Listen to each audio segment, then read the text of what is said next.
आदाब,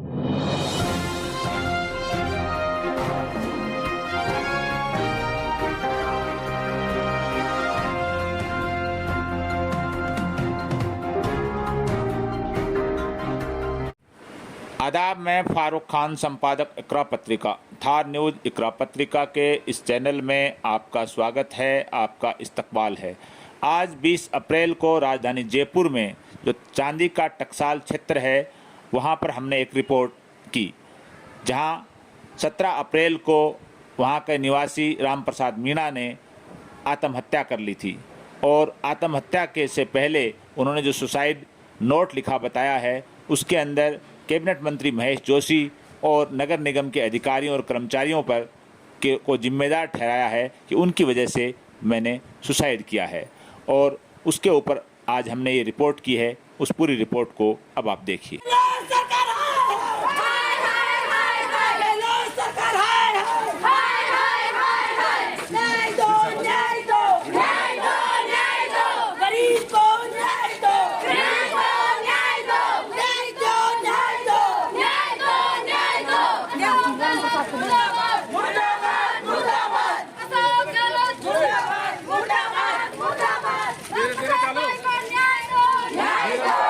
ये जो राम प्रसाद जी मीणा के जो घर के आगे यहाँ जो धरना प्रदर्शन चल रहा है, 4 दिन से यहाँ किरोड़ी लाल जी हैं जो राज्यसभा सांसद हैं, वो विराजमान हैं और तमाम जो लोग और भी बैठे हैं न्याय के लिए। किरोड़ी लाल जी, पुलवामा जो वीरांगनाएं थी उनके लिए भी आपने आंदोलन किया, रीट के मामले में जो पेपर लीक हुए उन पर भी किया, आप और पीड़ितों के लिए भी आंदोलन करते रहते हो। पुलवामा वाले मामले में हमारे चैनल पर आपने कहा था कि अगर सरकार नहीं सुनेगी तो हमारे क्षेत्र में कहावत है कि जो भैंस दूध नहीं देती उसके सींग पे मार के हम दूध निकाल लेंगे। तो आज 4 दिन से सरकार नहीं सुन रही, यहाँ तक कि एसडीएम और कलेक्टर स्तर के अधिकारी भी नहीं आए हैं, न कोई एमएलए आया है, न कोई मंत्री आया है। तो आप क्या कहेंगे, क्या वो कहावत आपके क्षेत्र में है वो लागू करेंगे यहाँ? तो ऐसा है, एमएलए तो यहाँ महेश जोशी है, प्रभावशाली मंत्री हैं, तो उनके डर के कारण कोई आना नहीं चाहता। पूरी जनता भयभीत है। और देखो, लोकतंत्र में सरकार के सामने लोकतांत्रिक तरीके से बात रखनी चाहिए। हिंसा का कोई स्थान नहीं है, गांधी जी अपन को कह गए। तो हमारा काम है हिंसात्मक तरीके से आंदोलन करना, सरकार का ध्यान आकर्षित करना। सरकार नहीं सुनती है तो 500 हैं तो बाद में 50,000 करेंगे। यही तरीका है जनता के बलबूते पर हम सरकार को मनाएं। सर, आपकी छवि नेता से ज़्यादा आंदोलनकारी की है एक तरह की, और अशोक गहलोत जो मुख्यमंत्री हैं खुद अपने आप को गांधी का अनुयायी कहते हैं। तो गांधीवादियों की सरकार में ये हो रहा है कि 4 दिन से पीड़ा नहीं सुनी जा रही। तो गांधीवादी है तो गांधी तो अहिंसा के पुजारी थे। यहाँ एक हिंसा में मारा हुआ व्यक्ति बैठा हुआ है तो उसका संस्कार कराएं। जो मांग है अपराधियों को गिरफ्तार कराने की, आप क्यों बचा रहे हो, आपकी क्या सिंपैथी है उनके प्रति, उनको गिरफ्तार कराया जाए, यही तो मांग है। यानी एक खुलेआम एक आरोप है। यहाँ के जितने भी जो लोग जो इस धरने में जुड़े हुए हैं उन्होंने अपने भाषण में भी कहा है कि कैबिनेट मंत्री महेश जोशी हैं जो मुख्यमंत्री के खासम खास हैं, इस इलाके के विधायक हैं, उनके और यहाँ के अधिकारियों के, उनके चेलों के जो भूमाफिया बने हुए हैं पूरे इलाके पे, एक तरह का जगह जगह उनका अतिक्रमण है और जो होटलें और फलां चीज़ ये डेवलप कर रहे हैं और लोगों को, जो गरीब लोगों को खास तौर से प्रताड़ित कर रहे हैं। पूरी तरह से एक माफिया, भूमाफिया राज इस हवा महल क्षेत्र में हो चुका है, लेकिन उस पर संज्ञान लेने वाला कोई भी नहीं है। हमारे बीच विधायक और पूर्व डीजीपी हरीश जी मीणा हैं, जो राम प्रसाद मीणा सुसाइड प्रकरण हुआ है यहाँ आकर के वो बैठे हैं। और हरीश जी, आप पुलिस महकमे के सबसे बड़े अफसर रहे हैं, विधायक भी हैं, यहाँ ये क्या हुआ है, इस घटनाक्रम में कैसे न्याय मिलेगा? मैं 3-4 दिन से अखबार में पढ़ रहा था कि ऐसी कोई घटना हुई है, कुछ लोग इसका धरना प्रदर्शन कर रहे हैं। क्योंकि मैं जयपुर में निवास करता हूँ, मेरे मन में ये हुआ कि ऐसा क्या जयपुर में हो गया कि लोगों को धरने पे बैठना पड़ गया। मैं पहले भी आना चाहता था, पर क्योंकि हमारी पार्टी की मीटिंग चल रही थी, हमारे प्रभारी आए हुए थे रंधावा साहब, उन मीटिंगों में मैं था। कल तक मीटिंग थी, तो आज मैं जैसे फ्री हुआ तो मैंने आके ये पता लगाने की कोशिश करी है। पीड़ित परिवार से मिला, लोगों से बात करी, और जो भी कारण रहे होंगे उसमें मैं नहीं जाना चाहता। वो पुलिस का विषय है, जाँच का विषय है, पुलिस जाने। पर मैं चाहता हूँ कोई भी अगर अपराध घटित हुआ है, अपराध को अपराध की दृष्टि से देखना चाहिए, अपराध को कानून की दृष्टि से देखना चाहिए। इसको कांग्रेस, बीजेपी, ये वो उस नज़र से नहीं देखना चाहिए। और हमारा फ़र्ज़, हर सरकार का ये फ़र्ज़ होता है कि पीड़ित को न्याय मिले, दोषी को सज़ा मिले और बिना भेदभाव के पारदर्शी सहानुभूतिपूर्वक तरीके से इस केस का निस्तारण हो। सर, आप पुलिस महकमे के सबसे बड़े अफसर रहे हैं। बताया जा रहा है कि सुसाइड नोट के अंदर नगर निगम के कर्मचारियों के, अधिकारियों के और कैबिनेट मंत्री महेश जोशी जी, इनके सबके 4-5 लोगों के नाम हैं उसके अंदर। तो क्या मतलब सुसाइड जिसने किया है उसके उस सुसाइड नोट पे क्या FIR दर्ज नहीं होनी चाहिए? मैंने सुसाइड नोट नहीं देखा है तो इसके बारे में नहीं कह सकता, पर FIR के लिए सुसाइड नोट की आवश्यकता नहीं है। कोई मौखिक रूप से भी कह देता है या पुलिस को कोई कहता भी नहीं, पुलिस को वैसे ही सूचना मिल जाती है, उस पर भी पुलिस दर्ज कर सकती है। तो FIR एक अलग विषय है, सुसाइड नोट मैंने देखा नहीं है। तीसरा सवाल सिंपल सर, मुआवजे के तौर पे कि परिवार गरीब परिवार है, प्रताड़ित हुआ है। आज 4-5 दिन हो गए, सरकार की तरफ से मुआवजे का ऐसा कोई चीज़ नहीं की गई है। सरकार जब लोक लुभावन बजट में घोषणाएं करती है, कह रही है कि फलां चीज़ हो गई, फलां हो गई, लेकिन गरीब पीड़ित परिवार है, उसके लिए सरकार के पास क्या कमी है कि सरकार कुछ विशेष घोषणा करे? इसके बारे में मैं सरकार के प्रतिनिधि के रूप में नहीं आया हूँ। मैं तो मेरी पर्सनल कैपेसिटी में, व्यक्तिगत मेरी हैसियत में आया हूँ, क्योंकि मैंने सुना जयपुर में ऐसी घटना हुई और मैं जयपुर का निवासी हूँ। मैं जयपुर में निवास करता हूँ, तो अखबारों में पढ़ा तो मैंने चलो देखते हैं क्या होता है। डॉक्टर साहब भी बैठे हुए हैं, तो इस कारण से आया हूँ। सरकार को क्या करना चाहिए तो सरकार जाने, सरकार के अधिकारी जाने, सरकार के प्रतिनिधि जाने।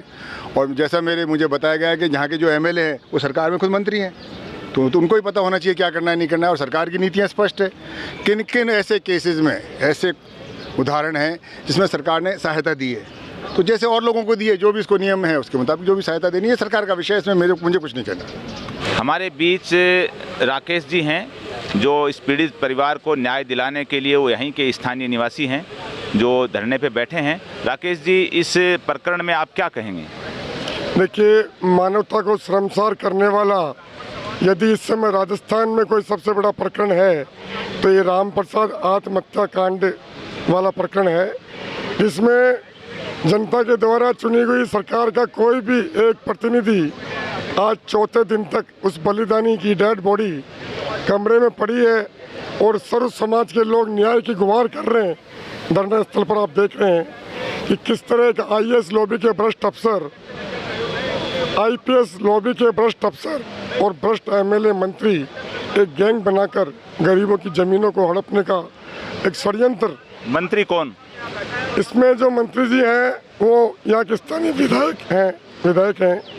इनका नाम महेश जोशी है और सरकार में कैबिनेट मंत्री का दर्जा भी उन्हें है।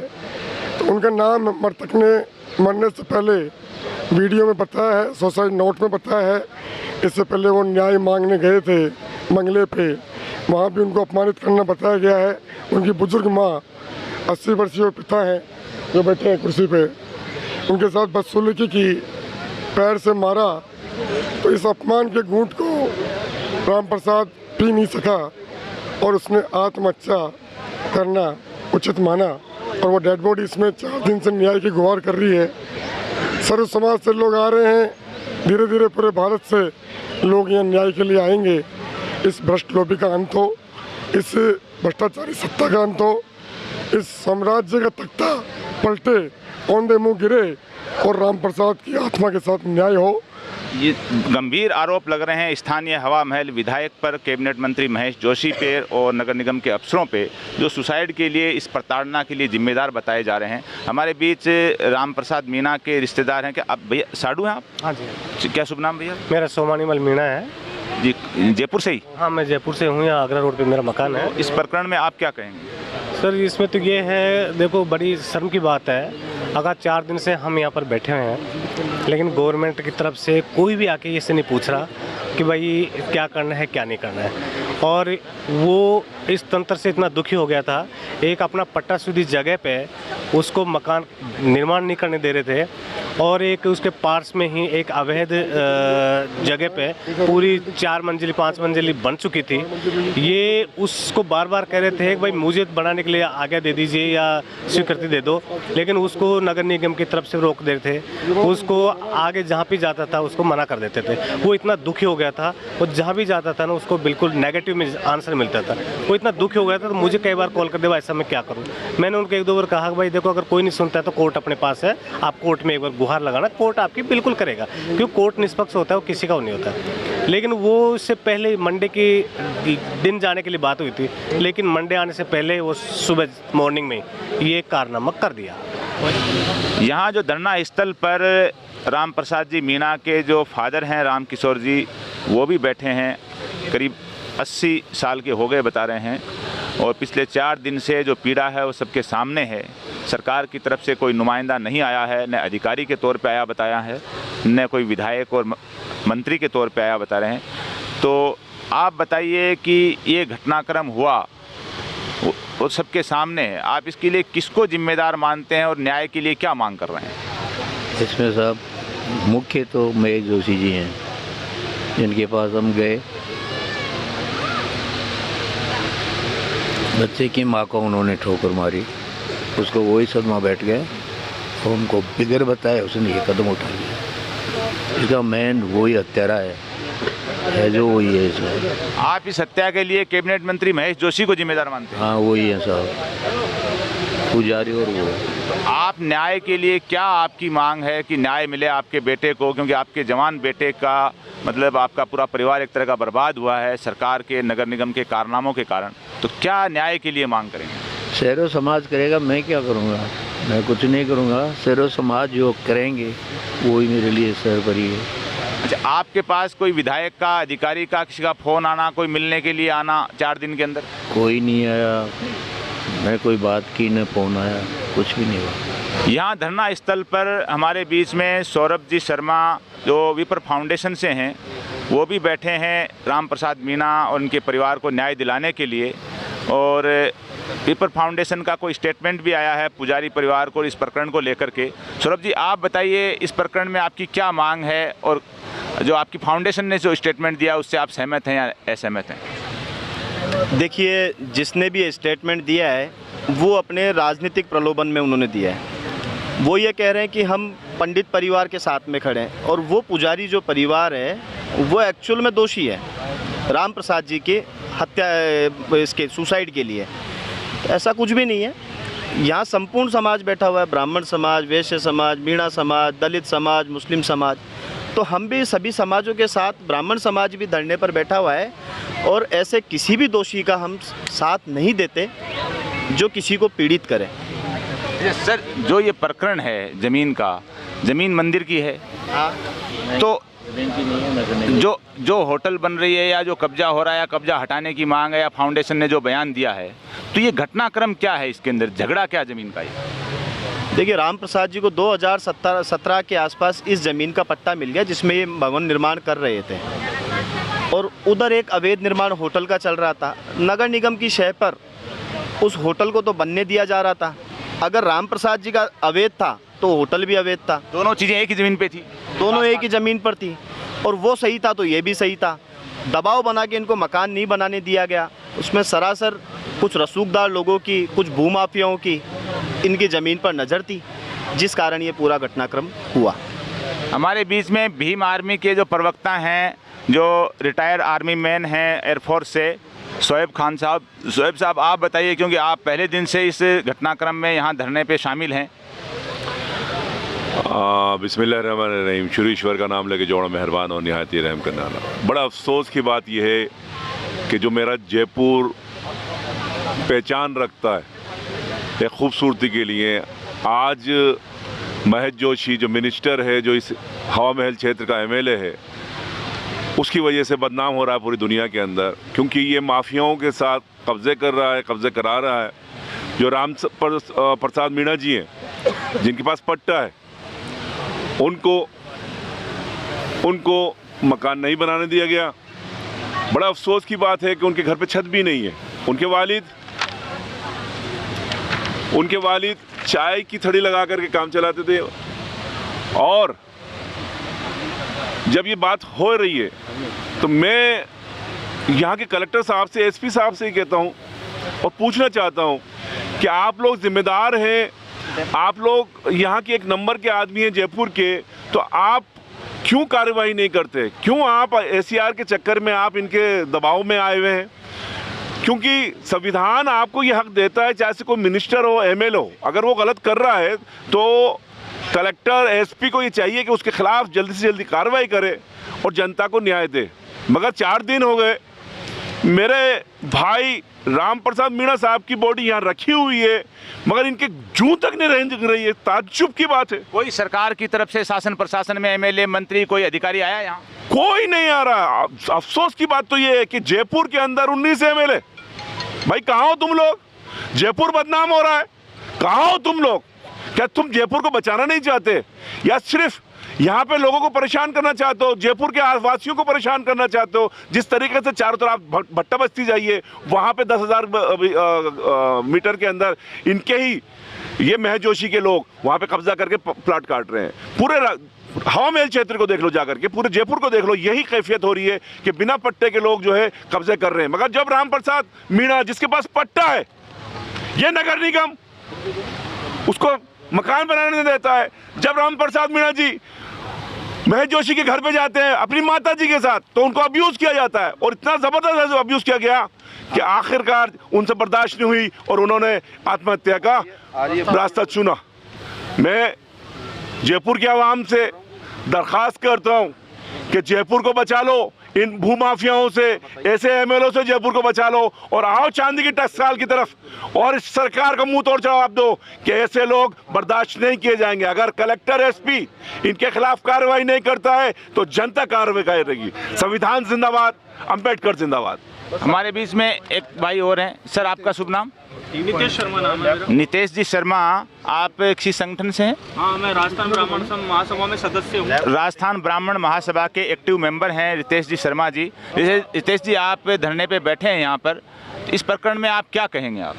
मैं यही कहता हूँ कि इस पीड़ित परिवार को न्याय मिलना चाहिए, वो न्याय नहीं मिल पा रहा है। और ब्राह्मण के जो ठेकेदार बन के बैठे हैं राजेश कन्नल जी, उनके लिए मैं कहना चाहता हूं कि सारा ब्राह्मण समाज इनके साथ यहाँ 4 दिन से बैठा है। वैश्य समाज बैठा है, मुस्लिम समाज बैठा है, सभी समाज के लोग यहाँ बैठे हैं और न्याय दिला के ही उठेंगे यहाँ से। हम उनकी बात का मैं खंडन करता हूँ कि जो वो कह रहे हैं, और वो उन्हीं लोगों के साथ हैं जो चुनाव के टाइम पे राजेश कन्नल साहब इनके इलेक्शन एजेंट रहे हुए हैं, इसीलिए वो उनके पक्ष में ये बयान दे रहे हैं। धन्यवाद। भाई, आपका क्या नाम है? मेरा नाम सत्यनारायण मीणा है। आप जयपुर से हैं? जी, जयपुर। तो आप इस प्रकरण पे क्या कहेंगे? मैं इस प्रकरण में यही कहना चाहूँगा कि आज जिस प्रकार से पट्टाधारी जो इंसान है राम प्रसाद जी मीणा, हमारे भाई साहब, ये अपने पट्टेशुदा ज़मीन पे जो मकान बना रहे थे, तो मकान बनाने के आड़ में जो महेश जोशी जी हैं और इनके जो भू माफिया के जो 5-7 लोग हैं, उन्होंने इनके बनाने में बाधा डाली, अड़चन डाली, इन्हें प्रताड़ित किया गया। जब महेश जोशी जी के घर पे गए तो इनको वहाँ पे भी इनको अपमानित करके इनको भगा दिया गया, और उसी कड़ी के अंदर इतने प्रताड़ित हुए, इतने दुखी हुए कि इन्होंने आत्महत्या करना इन्होंने उचित समझा। उसी कड़ी के अंदर आज आप देखो सामने राम प्रसाद भाई साहब की बॉडी रखी हुई है, और ये महिलाएं हैं, परिवार की महिलाएं हैं। आज ये सोचो, जिस घर के अंदर लाश पड़ी होगी, बॉडी पड़ी होगी, उस घर की महिलाएं कैसे खाना खा सकती है। आज मैं ये कहना चाहूँगा, ये महिलाएं, इनमें से किसी को कुछ बात होती है तो इसकी जिम्मेदारी भी प्रशासन पे होगी। सीधी डायरेक्ट मैं गहलोत सरकार से कहना चाहूँगा, या तो आप इस पीड़ित परिवार को न्याय दो, नहीं तो आपके खिलाफ ये जनता सड़कों पर उतरने वाली है। और जो खाली मीणा समाज ही नहीं, आज यहाँ सर्व समाज के लोग राम प्रसाद जी को न्याय दिलाने के लिए इकट्ठे हुए हैं। नहीं, ये कोई एक समाज की बात नहीं है।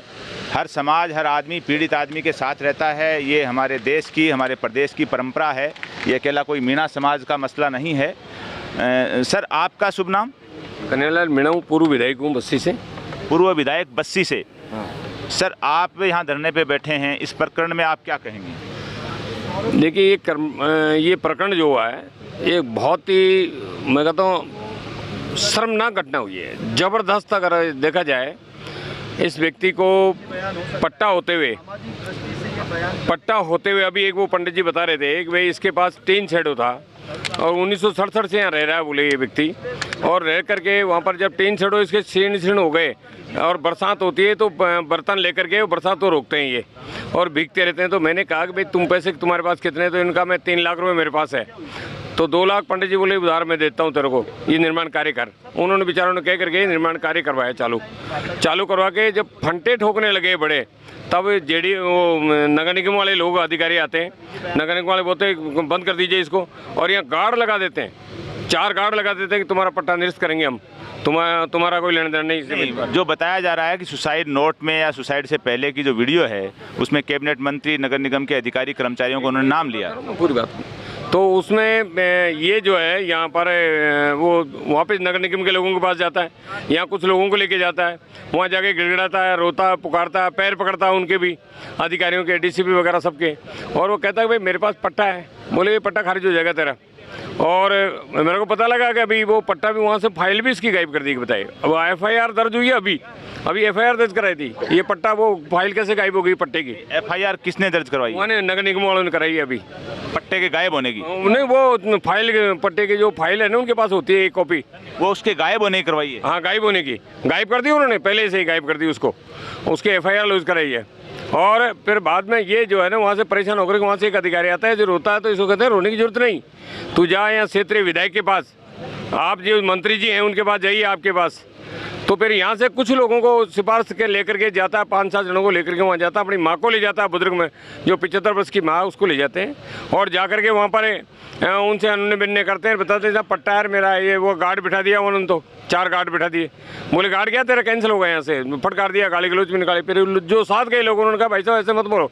बोले नहीं ऐसे, तो इनकी माँ ने पैर पकड़ लिए, उनके पैर पकड़ लिए, तो जैसे वो कह रहे हैं भाई ठोकर लगी, मंत्री के पैर पकड़ लिए, उसके मंत्री जी के पैर पकड़ लिए, महेश जोशी जी के पैर पकड़ लिए, गिड़गिड़ाई भाई मेरे ये तोड़ रहे हैं, ये ज़बरदस्ती मेरे गार्ड बिठा दिए, हमारे को बाहर निकाल दिया, सड़क पर सो रहे थे वो तो फिर बाद में मंत्री जी ने जब ऐसा कर दिया तो वहाँ के पब्लिक ने भी खड़े होकर के, वहाँ 15-20 जो मिलने वाले थे, सबने कहा कि साहब आप गलत कर रहे हो, आप इस गरीब की सुनो। बोले आप, वो बोले ठीक है मेरे पीए को लेके दे जाओ, आप कोई बात करनी है तो मैं तो जा रहा हूँ। वो अंदर घुस गए, जबकि वहाँ पर इनके जो पार्टनर थे, ये पंडित जी जो होटल बना रहे हैं निर्माण कार्य, वो लोग वहीं बैठे हुए बता रहे हैं, वो करेंगे वहीं बैठे हुए थे वो उनके पास ही।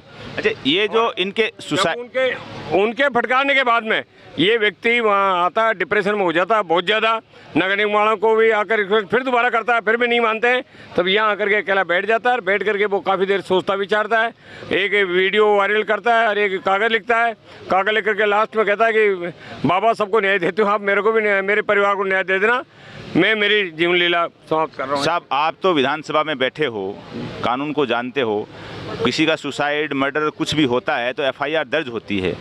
अगले ने जो अपने अंतिम बयान के तौर पे जिन जिन लोगों का, मंत्री का, अधिकारियों का कोई नाम लिया है, क्या एफआईआर में उनके नाम शामिल किए गए हैं? देखिए, एफआईआर जो लॉन्च करेगी, पहली बात तो एफआईआर दर्ज करना ही नहीं चाह रहे थे ये, यहाँ 12 घंटे तक हमने खूब मकसद कर ली भाई जी इनके, जब इसका वीडियो है, आप इसका सुसाइड नोट लिखा हुआ है और उसके अनुसार आपको तुरंत लिख लेना चाहिए, एफआईआर लिख लो। एफआईआर नहीं लिखी, आखिर में जब बहुत सारी पब्लिक यहाँ के हमारे ब्राह्मण समाज के नेता थे, कुछ और लोग थे, यहाँ पार्षद थे, कांग्रेस बीजेपी दोनों के, उन लोगों ने भी दबाव डाला, सबने, मैं भी था, सारे लोग, जब डॉक्टर साहब आए नहीं थे यहाँ, तब हमने कहा कि एफआईआर लॉन्च नहीं करोगे तो ये ज़्यादा उग्र आंदोलन होगा। आखिरी में इन्होंने रात को जाकर के एफआईआर लॉन्च करी।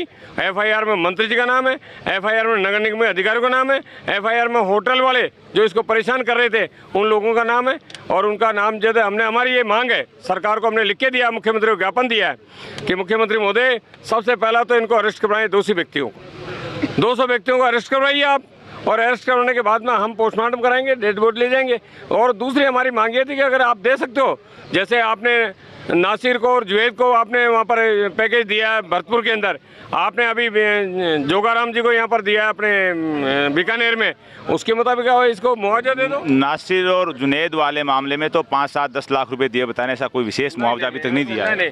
प्रति व्यक्ति, उनके परिवार के जो व्यक्ति थे ने, जैसे 17 व्यक्ति थे उसके परिवार में, और 7 लाख रुपए प्रति व्यक्ति के हिसाब से दिया, 17 के हिसाब से लाख रुपए पीएस कराने की कहा बोला है, बहुत कम दिया, और वो भी मुआवजे के लिए ही लड़ रहे हैं, वो भी मुआवजे के लिए लड़ रहे हैं कि हमें मुआवजे में नाइंसाफी की। कर्मी बना है।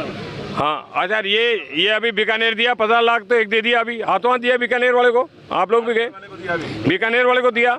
तो 50 लाख रुपए एक दिया, बाड़मेर नहीं, बीकानेर वालों को भी दिया, बाड़मेर वालों को भी दिया, लेकिन बीकानेर वाला जो आपकी मांग ये है कि ऐसे प्रकरण में अभी तक सरकार ने जो मुआवजा दिया है उतना ही मुआवजा हमें दिया जाए, हमें दिया जाए। जो चीजें जो भी सरकारी सुविधाएं दी हैं वो नहीं भी देना चाहिए तो सरकार आके तो सुने तो सही। नहीं, यहाँ एसडीएम नहीं है, यहाँ एडीएम नहीं है, यहाँ कलेक्टर नहीं है इस क्षेत्र का, कोई नहीं है आपके पास? नहीं, अब तक कोई अधिकारी कोई नहीं आया यहाँ पर। मंत्री या विधायक तो आना दूर की बात है, यहाँ के अधिकारी जो संबंधित अधिकारी वही नहीं आए। खाली पुलिस विभाग के अलावा कोई अधिकारी यहाँ नहीं आए, एक भी व्यक्ति यहाँ नहीं आए। हमारी ये मांग है कि एक तो इसको एक व्यक्ति को नौकरी दी जाए, इस परिवार को लालन पालन की व्यवस्था करवाई जाए, और ये मकान जो है या तो पीएम आवास या शहरी योजना के तहत में इस मकान का निर्माण करवाया जाए इस गरीब आदमी का, और दोषी व्यक्तियों को अरेस्ट करवाया जाए। यहाँ इसी धरने के ऊपर राम प्रसाद जी मीणा की बेटी हैं शालिनी जी मीणा, जो 10th पास हैं, वो धरने पे लगातार ये 4 दिन से बैठी हैं और इनकी पीड़ा लोगों ने काफ़ी सुनी है, देखी है, और हमारा भी बात करने की इतनी हिम्मत नहीं है, लेकिन क्योंकि प्रकरण ऐसा है कि इसमें बात करनी ज़रूरी है।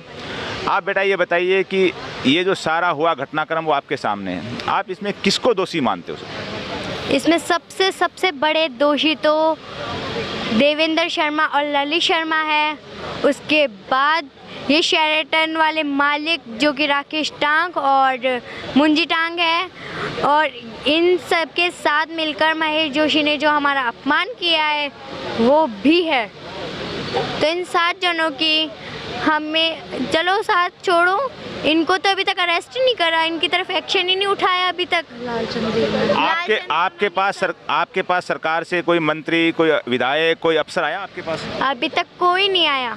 हम भी तो यही पूछ रहे हैं क्यों नहीं आया। पीड़ा है एक बच्ची की, जो छोटी सी बच्ची है, जिसके पीछे इस कमरे में इनके फादर की 4 दिन से लाश है, फ्रिज में रखी हुई है, और सरकार जो अपने आप को संवेदनशील कहती है, मुख्यमंत्री अपने आप को गांधी का अनुयायी कहते हैं। बड़ी हैरानी की बात है कि राजधानी जयपुर में, जहां मुख्यमंत्री, राज्यपाल और मुख्य न्यायाधीश और तमाम तर विधायक और मंत्री जो निवास करते हैं, इस बच्ची के पीड़ा को जानने के लिए, इसके आंसू पोंछने के लिए सरकार से कोई भी नहीं आया है। ये अपने आप में बहुत बड़ी शर्मिंदगी का सवाल है और बहुत बड़ी पीड़ा है कि सरकार को इतनी फुर्सत नहीं है कि कोई तो आदमी आता अधिकारी के तौर पे, एमएलए के तौर पे, मंत्री के तौर पर, कि इस बच्ची की पीड़ा सुनता, जो अपने आप को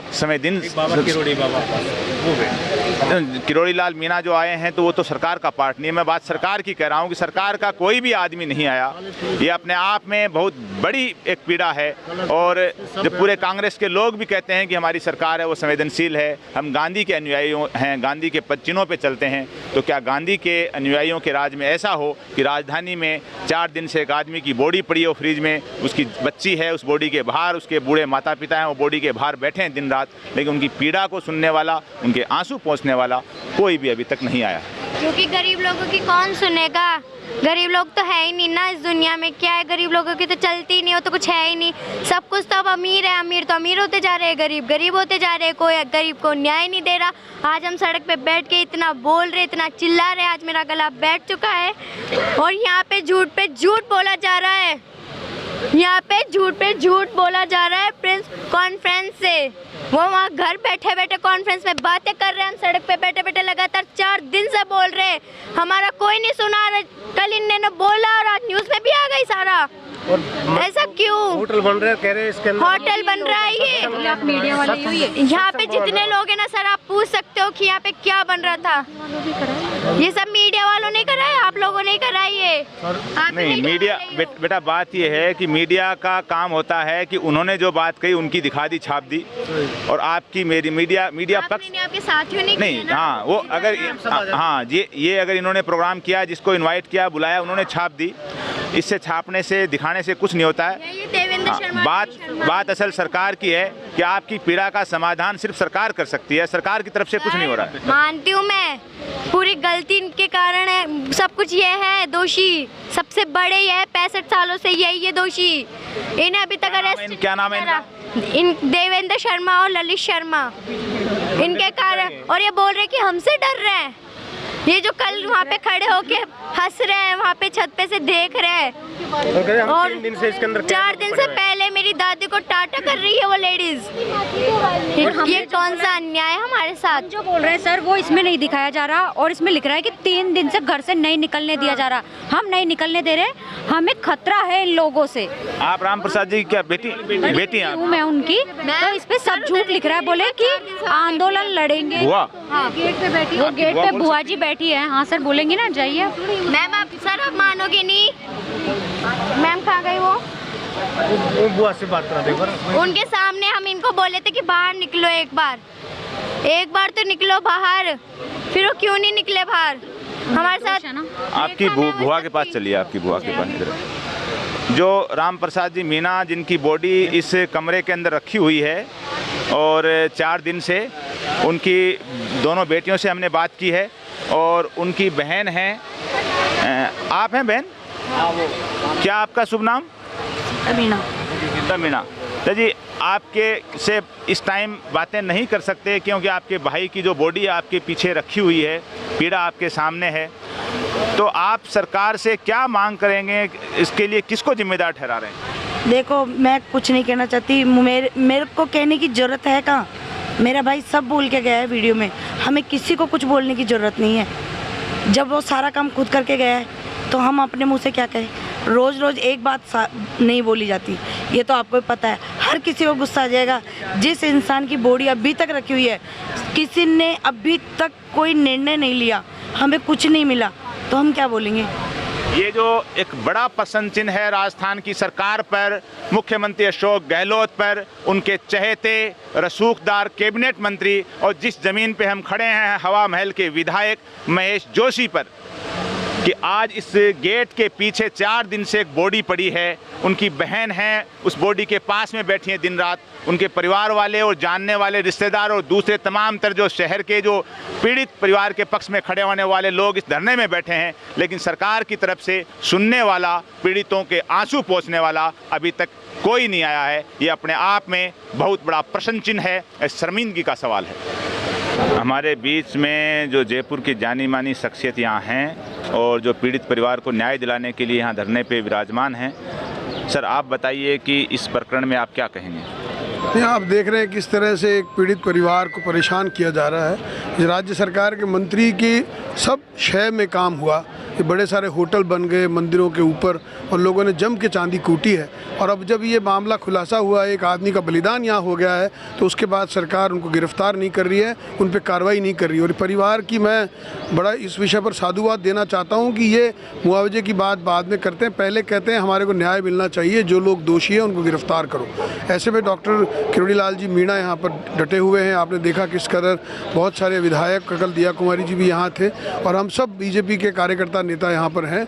जो महेश जोशी जी ने यहाँ पर भ्रष्टाचार का काम किया है, लोगों को गलत तरीके से कब्जे, अवैध कब्जे हो रहे हैं, अवैध निर्माण हो रहे हैं। और जो गरीब आदमी कमरा बनाना चाहता है, उसको कमरा तो बनाने को नहीं है, लेकिन अगर आपके पास पैसे हैं तो आप होटल बना सकते हो। तो ये हवा महल में भ्रष्टाचार इन्होंने किया है, उसके विरोध में ये सब यहाँ पर बैठे हैं। सर पूरा नाम और पद? मनीष पारिक, पूर्व उप महापौर, अभी पार्षद हूँ जयपुर हेरिटेज नगर निगम। हमारे बीच हमारे एक और साथी, युवा साथी हैं, आप बताइए इस प्रकरण में। सर जिस तरीके से राम प्रसाद जी के साथ अन्याय हुआ है, और ये बात सही है, जिस तरीके से हमारे जो यहाँ के विधायक हैं महेश जोशी जी और जो उनके गुरके हैं, इन्होंने ज़मीन की जो खरीद फरोख्त है और लूटने का जो प्रकरण चला रखा है पूरे विधानसभा में, इसके साथ अन्य जो विधानसभा जयपुर की उनमें भी ये प्रकरण सामने है। लेकिन ये माननीय मुख्यमंत्री जी गांधीवादी नेता बनते हैं और ये उनको शर्म आना चाहिए कि राम प्रसाद जी की बॉडी पिछले 4 दिन से यहाँ रखी हुई है और मानव अधिकारों की भी वो बात करते हैं, बड़ी बड़ी बातें करते हैं मंचों पर बैठ के, लेकिन कहीं ना कहीं जो गांधी का नाम लेते हैं, आज उसमें इतनी संवेदनशीलता नहीं बची है कि वो पीड़ित के परिवार से आके मिल ले। क्या वो अपनी सरकार को और अपने मंत्रियों के खिलाफ एक शब्द बयान नहीं कर पा रहे? आखिर किस तरीके के ये मुख्यमंत्री है? मुख्यमंत्री जनता का होता है, जनता के सुख दुख की वो बातें करता है। लेकिन आज जब हम यहाँ धरने पे पिछले 4 दिन से बैठे हुए हैं और सभी जो मृतक है उसने साफ कहा है कि मुख्यमंत्री जी के जो करीबी है महेश जोशी जी, उनका नाम लिया है, उनके साथ जो देवेंद्र जी है होटल वाले, इन सब जो अपराधियों का नाम लिया है, इन पे एक्शन नहीं हो पा रहा है। तो कहीं ना कहीं हम जो आम पीड़ित जनता है वो आहत हो रहे हैं। अगर इस पे तुरंत प्रभाव से कार्रवाई नहीं की जाती तो हम पूरे जयपुर को बंद कर देंगे। हम पीड़ित के साथ हैं और न्याय के लिए हम अंतिम सांस तक लड़ेंगे, ये हमारी बात है। सर पवन भाई पूरा नाम और पद? सर मेरा नाम पवन है और मैं मानवाधिकार कार्यकर्ता हूँ। ये जो पीछे मकान है ये राम प्रसाद मीणा का जो निर्माणाधीन है, और इसी को लेकर के जो नगर निगम के अधिकारियों ने, कर्मचारियों ने जो प्रताड़ित किया बता रहे हैं, जो सुसाइड नोट में जो बताया जा रहा है वो प्रकरण यहाँ का है। जो मकान है उसका निर्माण रुका हुआ है, और ये जो बगल में जो होटल का जो प्रकरण है जिसको नगर निगम की जेसीबी वगैरह लगी हुई हैं, इसको जमींदोज कर दिया है। ये होटल है बगल में, यानी इधर एक होटल बन गई और इधर एक गरीब आदमी का मकान नहीं बन पाया। खैर ये चीज़ तो अपनी जगह है, लेकिन राजधानी जयपुर की बात करें तो राजस्थान की सरकार ने 2 नगर निगम बना दिए, सुविधाओं के लिए, विकास के लिए, अतिक्रमण हटाने के लिए। लेकिन ये भी सबको पता है कि राजधानी जयपुर में अतिक्रमणों की कोई कमी नहीं है। प्राइम लोकेशन के जो मार्केट हैं, चाहे जौहरी बाज़ार हो, बापू बाज़ार हो, नेहरू बाज़ार हो या और कोई बाज़ार हो, उनके अंदर बेसमेंट नहीं बन सकते, लेकिन पूरे बाज़ारों में बेसमेंट बने हुए हैं। अवैध तरीके से, बगैर पट्टे के, बगैर उसके नक्शे के पास हुए असंख्य संख्या में जयपुर में मकान भी बने हुए हैं। लेकिन जो ये भी सच है कि इनमें क्या होता है कि पूरी तरह नगर निगम है, मैं पूरी जिम्मेदारी से कह रहा हूँ कि नगर निगम के अंदर जो काम क्या होते हैं कि अगर किसी के पास गली मोहल्ले में कोई रोड़ी बजरी जब आती है तो कहीं तो पार्षद, कहीं पार्षदों के दलाल, कहीं अधिकारियों और कर्मचारियों के दलाल तुरंत उसी टाइम शिकायत कर देते हैं और उसके अंदर मजदूरी करने का, रोकने का, तोड़ने की धमकी देने का ये खेल पूरे जयपुर में आज से नहीं बरसों से हो रहा है। इस नगर निगम में नहीं, पहले के नगर निगम में हो रहा है। इस सरकार में नहीं, पहले की सरकार में हो रहा है। यानी पूरी तरह से नगर निगम की व्यवस्था है वो भ्रष्टाचार पे टिकी हुई है। गली मोहल्ले में जब रोड़ी बजरी आती है उसी टाइम कोई न कोई दलाल है वो पहुंच जाता है अधिकारियों और कर्मचारियों के पास। फिर उस मकान के ऊपर छत डालने के लिए, उसका निर्माण करने के लिए सौदेबाजियाँ होती हैं। जो विजिलेंस की टीम है वो भी सौदेबाजी करती हैं। मैं पूरी जिम्मेदारी के साथ कह रहा हूँ, और जो भी सुन रहा हो, जो अधिकारी हो, चाहे मंत्री हो, विधायक हो, मुख्यमंत्री हो, कि राजधानी जयपुर का नगर निगम है वो पूरी तरह से करप्ट है। और जितने भी निर्माण होते हैं वो या तो सिफारिश से होते हैं या करप्शन से होते हैं। और यही हाल राजस्थान के और बड़े शहर हैं, चाहे जोधपुर का नगर निगम हो, कोटा का नगर निगम हो, चाहे और बड़े शहर हो, अजमेर हो, बीकानेर हो, भरतपुर हो, सीकर हो, उदयपुर हो। यानी राजस्थान के तमाम तर शहरों में जो निर्माण कार्य होते हैं उसमें या तो भ्रष्टाचार से होता है या फिर बड़ी सिफारिश से होता है। कोई गरीब आदमी इधर उधर से पैसे जुगाड़ करके, उधार लेकर के अपना कोई एक आध कमरा टीन टप्पर तैयार करने की कोशिश करता है, तो वो जब तक नगर निगम को वो जो इनाम के तौर पे, रिश्वत के तौर पे उनके दलालों को कुछ नहीं देता है, तब तक अपनी छत नहीं डाल सकता है। ये सच्चाई है राजस्थान की, जयपुर की और दूसरे नगर निगमों की। आज के इस एपिसोड में जो राम प्रसाद मीणा की आत्महत्या को लेकर के जो हम कर रहे हैं, हमने यहाँ इनके जो परिजन हैं उनके भी जो उनकी पीड़ा थी उसको भी कवर किया है इसमें। साथ ही जो धरने पे जो लोग बैठे हैं उनका भी हमने विचार जानने की कोशिश की है, जो इसके अंदर सब कुछ है। उसके बाद में जो यहाँ जो इनका घर बन रहा था जो अधूरा है उसको भी हमने कवर किया है। बगल में जो होटल जो बन चुकी थी या बन रही थी, जिसे नगर निगम ने अभी जमींदोज कर दिया है और कार्रवाई चल रही है, उसको भी हमने कवर किया है। और ये जो तमाम तर जो यहाँ धरने पे लोग 4 दिन से बैठे हैं, इनके परिवार वाले, रिश्तेदार और इस इलाके के लोग और जो भी जयपुर शहर से पीड़ित लोगों के पक्ष में खड़े होने वाले मानवाधिकार कार्यकर्ता हों, सामाजिक कार्यकर्ता हों, वो सभी यहाँ बैठे हैं। 4 दिन से लगातार बैठे हैं। और बॉडी है इस टेंट के पीछे जो कमरा है उसके अंदर फ्रीज के अंदर रखी हुई है। चारों तरफ से पुलिस जाब्ता है वो लगा हुआ है। और सबसे बड़ी चीज़ ये है कि बताया जा रहा है कि जो सुसाइड नोट के अंदर जो नाम थे कैबिनेट मंत्री महेश जोशी और अधिकारी कर्मचारियों के, उन सब के खिलाफ FIR दर्ज हो गई बता रहे हैं, लेकिन गिरफ्तारी अभी तक जब हम ये एपिसोड शूट कर रहे हैं किसी की नहीं हुई बता रहे हैं। जबकि जो मृतक है उसने खुद बताया कि उसमें वीडियो बना करके या सुसाइड नोट में इन नामों का उल्लेख किया है। और सबसे बड़ा प्रश्न चिन्ह जो पहले भी मैं कह चुका हूँ कि आज 4 दिन से पूरे परिवार वाले, उनके रिश्तेदार, उनके जानने वाले लोग यहाँ दिन रात बैठे हैं, लेकिन उनको इंसाफ देने के मामले में राज्य सरकार है। राज्य सरकार की तरफ से कोई भी यहाँ नहीं आया है, न विधायक आया है, न कोई मंत्री आया है। और जो बच्ची है रामप्रसाद मीणा की, और यहाँ दूसरे लोगों ने यहाँ ये बताया है कि कम से कम जो एसडीएम और कलेक्टर स्तर के, एडीएम स्तर के अधिकारी हैं, वो भी 4 दिन में कोई भी चल करके नहीं आए हैं। ये एक बड़ी पीड़ा है। इसके अलावा जो मकान और जो होटल का मामला है, तो इस जयपुर शहर में असंख्य संख्या में अवैध अतिक्रमण हैं, और ये अवैध अतिक्रमण अधिकारियों से, पार्षद और मेयर, विधायकों यानी नेताओं के, रसूखदार लोगों के मिली भगत से होते हैं। तो एक होटल तो टूट गई है। इस शहर में असंख्य ऐसी होटलें, ऐसे रसूखदारों के कॉम्प्लेक्स बने हुए हैं जो कब टूटेंगे, ये अपने आप में एक बड़ा प्रश्न चिन्ह है। ये जो हेरिटेज सिटी है, और इस हेरिटेज सिटी के अंदर जो सारा निर्माण कार्य है वो पूरी तरह से एक ऐतिहासिक शहर है, एक खूबसूरत शहर गुलाबी नगरी के नाम से जो बसाया गया था। लेकिन मौजूदा सरकारों ने, इनके नगर निगमों ने, अधिकारियों ने, पार्षदों ने, मेयर ने, इन लोगों ने इस शहर का ऐसा सवा सत्यानाश किया है कि इसकी जो खूबसूरती थी, इसका जो एक सौंदर्य था, इसका जो विश्व प्रसिद्ध इसकी जो संरचना बनाई गई थी, उसको पूरी तरह से बिगाड़ दिया गया है। पूरा जो निर्माण कार्य है वो भ्रष्टाचार पे टिका हुआ है, और जो हमने सब दिखाया है इसके अंदर। और अभी और भी बता रहे हैं कि यहाँ कुछ और नेता और कार्यकर्ता भी आएंगे जो यहाँ इस धरने में शामिल होंगे, और हम कोशिश करेंगे उनको भी इसके अंदर शामिल किया जाए।